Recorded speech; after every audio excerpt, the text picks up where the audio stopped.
Hi hello ಎಲ್ಲರಿಗೂ ನಮಸ್ಕಾರ. Welcome back to Shrish kitchen. ಇವತ್ತು ನನ್ನ ಕಿಚನಲ್ಲಿ ನಾನು ಮಶ್ರೂಮ್ ಕೊರಿಯಾಂಡರ್ ಮಸಾಲ ತೋರಿಸ್ತಾ ಇದ್ದೀನಿ. ನೋಡಿ, ಫೈನಲಿ ಡಿಶ್ ಈ ಥರ ಬಂದಿದೆ. ಇದನ್ನ ಯಾವ ಥರ ಮಾಡೋದು ಅಂತ ನೋಡ್ಕೊಳ್ಳೋಣ.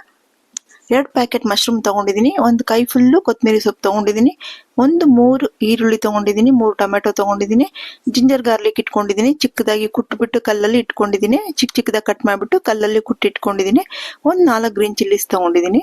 ಇವಾಗ ಯಾವ ಥರ ಮಾಡೋದು ಅಂತ ನೋಡ್ಕೊಳ್ಳೋಣ. ಮಿಕ್ಕಿದ ಐಟಮ್ ಹೋಗ್ತಾ ಹೇಳ್ತೀನಿ ಏನೇನು ಹಾಕಬೇಕು ಅಂತ. ಒಂದು ಚಿಕ್ಕ ಸೌಟಲ್ಲಿ ತುಪ್ಪ ಇಲ್ಲ ಆಯಿಲ್ ಯಾವುದಾದ್ರೂ ಸೇರಿಸ್ಕೊಳ್ಳಿ. ತುಪ್ಪ ಸೇರಿಸಿದಾಗ ಟೇಸ್ಟು ಚೆನ್ನಾಗಿರುತ್ತೆ. ಆಯಿಲ್ ಕೂಡ ಸೇರಿಸ್ಕೋಬೋದು. ಇವಾಗ ನಾವು ಕುಟ್ಟಿ ಇಟ್ಕೊಂಡಿದ್ವಲ್ವಾ ಬೆಳ್ಳುಳ್ಳಿ ಮತ್ತು ಶುಂಠಿ, ಅದನ್ನು ಇವಾಗ ಸೇರಿಸ್ಕೋಬೇಕು. ಈ ಥರ ಸೇರಿಸ್ಕೊಳ್ಳುವಾಗ ನಿಮಗೆ ಅರೋಮ ಚೆನ್ನಾಗಿರುತ್ತೆ, ಫ್ರೆಶ್ ಆಗಿರುತ್ತಲ್ವಾ. ನೋಡಿ, ಇಷ್ಟು ತಗೊಂಡಿದ್ದೀನಿ ನಾನು. ಇದರಲ್ಲಿ ಸೇರಿಸ್ಕೊಂಡು ಬಿಸಿ ಆದ ನಂತರ ಸೇರಿಸ್ಕೊಂಡು ಸ್ವಲ್ಪ ಫ್ರೈ ಮಾಡ್ಕೊಳ್ಳೋಣ ಚೆನ್ನಾಗಿ. ಪೇಸ್ಟ್ ಕೂಡ ಸೇರಿಸ್ಕೋಬೋದು, ಪೇಸ್ಟ್ ಇದ್ರೆ ಪೇಸ್ಟ್ ಆದರೂ ಸೇರಿಸ್ಕೊಳ್ಳಿ ನೀವು. ನೋಡಿ, ಈ ಥರ ಮಿಕ್ಸ್ ಮಾಡಿಬಿಟ್ಟು ಶುಂಠಿ ಅದನ್ನು ಸೇರಿಸ್ಕೊಳ್ಳೋಣ. ಸೇರಿಸ್ಕೊಂಡು ಮಶ್ರೂಮ್ನ ತೊಳೆದ್ಬಿಟ್ಟು 4 ಪೀಸಾಗಿ ಕಟ್ ಮಾಡ್ಕೊಂಡಿದ್ದೀನಿ. ಒಂದನ್ನ 4 ಪೀಸು, ದೊಡ್ಡದಾಗಿದ್ರೆ ಚಿಕ್ಕದಾಗಿದ್ರೆ 2 ಪೀಸ್ ಆದರೆ ಸಾಕು. ಅದನ್ನು ಇದೆಲ್ಲ ಹಾಕ್ಬಿಟ್ಟು ನಾವು ಫ್ರೈ ಮಾಡ್ಕೋಬೇಕು. ಮಶ್ರೂಮಲ್ಲಿ ನೀರಿನ ಅಂಶ ಜಾಸ್ತಿ ಇರುತ್ತೆ, ಅದರಿಂದ ಫ್ರೈ ಮಾಡ್ಕೊಳ್ಳುವಾಗ ಅದರಲ್ಲಿರೋ ನೀರಿನ ಅಂಶ ಎಲ್ಲ ಆಚೆ ಬರುತ್ತೆ. ಆವಾಗ ನಾವು ಮಶ್ರೂಮ್ ಗ್ರೇವಿ ಮಾಡಿದಾಗ ಟೇಸ್ಟಿಯಾಗಿರುತ್ತೆ. ಗ್ರೇವಿನಲ್ಲಿ ನಾವು ತಿನ್ನುವಾಗ ಈ ಥರ ಒಂದು 3-4 ನಿಮಿಷ ಫ್ರೈ ಮಾಡ್ಕೊಳ್ಳುವಾಗ ಮಶ್ರೂಮ್ ಕೂಡ ಬೇಯುತ್ತೆ ಮತ್ತು ಫ್ರೈ ಕೂಡ ಆಗುತ್ತೆ, ಅದರಲ್ಲಿರೋ ನೀರು ಕೂಡ ಆಚೆ ಬರುತ್ತೆ. ಸ್ವಲ್ಪ ಈ ಟೈಮಲ್ಲಿ ಸ್ವಲ್ಪ ಸಾಲ್ಟ್ ಕೂಡ ಸೇರಿಸ್ಕೋಬಹುದು. ನೋಡಿ, ಈ ಥರ ಫ್ರೈ ಮಾಡ್ಕೋಬೇಕು. ಈ ಕರಿ ಬಂದು ಒಂದು ಸೌಟ್ ಎತ್ಬಿಟ್ಟು ನೀವು ಬಿಸಿ ಬಿಸಿ ಅನ್ನಕ್ಕೆ ಮಿಕ್ಸ್ ಮಾಡಿಬಿಟ್ರೆ ಮಶ್ರೂಮ್ ಬಿರಿಯಾನಿ ಆಗಿಬಿಡುತ್ತೆ. ನೋಡಿ, ಒಂದು ಕೈ ಫುಲ್ಲು ಕೊತ್ತಂಬರಿ ಸೊಪ್ಪು ಇಟ್ಕೊಂಡಿದ್ದೀನಿ. ದೋಸೆ ಮಾಡುವಾಗ ಸೆಂಟಲ್ಲಿ ಈ ಮಸಾಲನ ಇಟ್ಟರೆ ಮಶ್ರೂಮ್ ಮಸಾಲ ದೋಸೆ ಆಗುತ್ತೆ, ಅಷ್ಟು ಟೇಸ್ಟಿ ಇರುತ್ತೆ ಈ ಮಸಾಲ. ನೋಡಿ, ಮಶ್ರೂಮ್ ಎಲ್ಲ ತೆಗೆದಿಟ್ಕೊಳ್ಳೋಣ. ಸ್ವಲ್ಪ ಆಯಿಲ್ ಸೇರಿಸ್ಕೊಂಡು ಈ ಥರ ಗ್ರೇವಿಗೆಲ್ಲ ಬಂದು ಆಯಿಲು ಇಲ್ಲ ತುಪ್ಪ ಸ್ವಲ್ಪ ಜಾಸ್ತಿ ಇದ್ದರೆ ಚೆನ್ನಾಗಿರುತ್ತೆ, ಟೇಸ್ಟ್ ಇರುತ್ತೆ. ಇವಾಗ ಏನೇನು ಸ್ಪೈಸಸ್ ಹಾಕೋಬೇಕು ಅಂತ ಹೇಳ್ತೀನಿ. ಫಸ್ಟು ಜೀರಿಗೆ ಸೇರಿಸ್ಕೊತಾ ಇದ್ದೀನಿ, 1/2 ಸ್ಪೂನ್ ಜೀರಿಗೆ ಇಟ್ಕೊಂಡಿದ್ದೀನಿ, ಮತ್ತೆ ಒಂದು 4 ಗ್ರೀನ್ ಚಿಲ್ಲೀಸು ಕಟ್ ಮಾಡಿ ಇಟ್ಕೊಂಡಿದ್ದೀನಿ, ಅದನ್ನು ಸೇರಿಸ್ಕೊತಾ ಇದ್ದೀನಿ.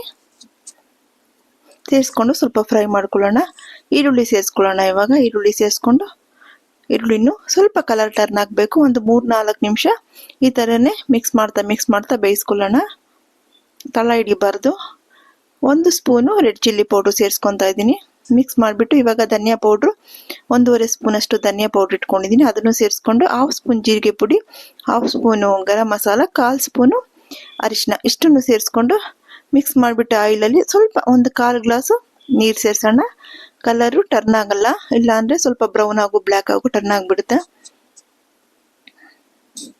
ಸಿಹಿಬಾರ್ದು ಅಷ್ಟೇನೆ. ನೋಡಿ, ಟೊಮೆಟೊ ಸೇರಿಸ್ಕೊಳ್ಳೋಣ. ಇವಾಗ 3 ಟೊಮೆಟೊ ಚಿಕ್ಕದಾಗಿ ಕಟ್ ಮಾಡಿ ಇಟ್ಕೊಂಡಿದ್ದೆ, ಟೊಮೆಟೊನ ಸೇರಿಸ್ಕೊಂಡು ಚೆನ್ನಾಗಿ ಒಂದು ಮಿಕ್ಸ್ ಕೊಡೋಣ.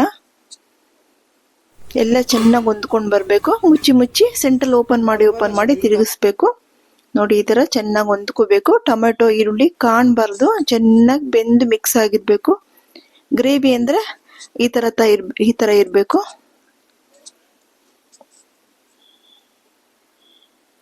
ಒಂದು ಗ್ಲಾಸ್ ನೀರು ಸೇರಿಸ್ಕೊಂಡು ಇದನ್ನು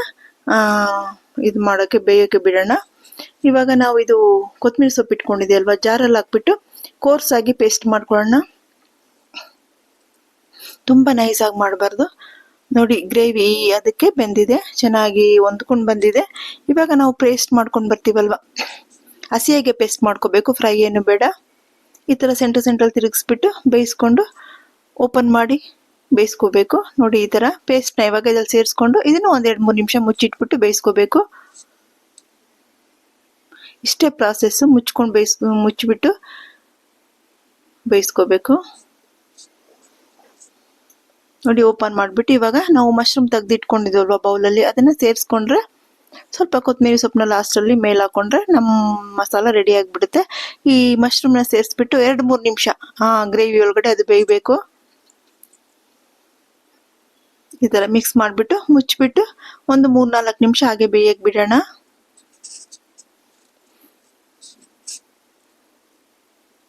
ನೋಡಿ ಈಗ ಬಂದಿದೆ ಗ್ರೇವಿ. ಇವಾಗ ಫ್ರೆಶ್ ಕೊತ್ತಂಬರಿ ಸೊಪ್ಪನ್ನ ಮೇಲೆ ನಾವು ಹಾಕೊಂಡ್ರೆ ಕರಿ ರೆಡಿ ಆಗಿಬಿಡುತ್ತೆ.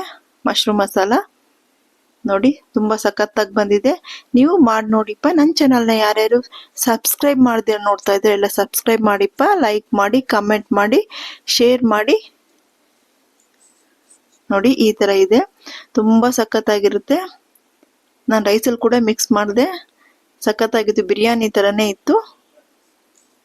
ದೋಸೆನಲ್ಲೂ ಸೆಂಟ್ರಲ್ಲಿ ಇಟ್ಬಿಟ್ಟು ದೋಸೆ ಕೂಡ ಮಾಡಿದೆ, ಅದು ಚೆನ್ನಾಗಿತ್ತು. ಮಶ್ರೂಮ್ ಮಸಾಲ ದೋಸೆ ತರ ಇತ್ತು. ನೀವು ಮಾಡಿ ನೋಡಿ ಹೇಗಿತ್ತು ಅಂತ ನನಗೆ ಕಮೆಂಟ್ ಸೆಕ್ಷನ್ ಅಲ್ಲಿ ತಿಳಿಸಿಪ್ಪ. ನೋಡಿ ಫೈನಲಿ ಈ ತರ ಬಂದಿದೆ ಡಿಶ್. ಸಖತ್ತಾಗಿರುತ್ತೆ, ಟೇಸ್ಟು ಹಾಗೇನೆ ಸೂಪರ್ ಆಗಿರುತ್ತೆ. ಮಾಡಿ ನೋಡ್ಬಿಟ್ಟು ಹೇಗಿತ್ತು ಅಂತ ನನಗೆ ಕಮೆಂಟ್ ಬಾಕ್ಸ್ ಅಲ್ಲಿ ಕಮೆಂಟ್ ಮಾಡಿ. ನೋಡಿ ಒಂದು ಬೌಲಲ್ಲಿ ಇಟ್ಟು ತೋರಿಸ್ತಾ ಇದ್ದೀನಿ, ಇಷ್ಟು ಗಟ್ಟಿ ಇದೆ. ನಿಮ್ಗೆ ಸ್ವಲ್ಪ ಏನಾದ್ರು ನೀರು ಬೇಕು ಅಂದ್ರೆ ಸ್ವಲ್ಪ ನೀರು ಸೇರಿಸ್ಕೊಳ್ಳಿ, ಮುಂಚಿತವಾಗಿ ತೆಗೀರಿ. ನಾನು ಈ ಹದದಲ್ಲಿ ತೆಗಿತಾ ಇದ್ದೀನಿ. ನೀವು ಮಾಡಿ ನೋಡಿಪ್ಪ. ನನ್ನ ಚಾನಲ್ನ ಲೈಕ್ ಮಾಡಿ, ಶೇರ್ ಮಾಡಿ, ಕಮೆಂಟ್ ಮಾಡಿ. Thank you.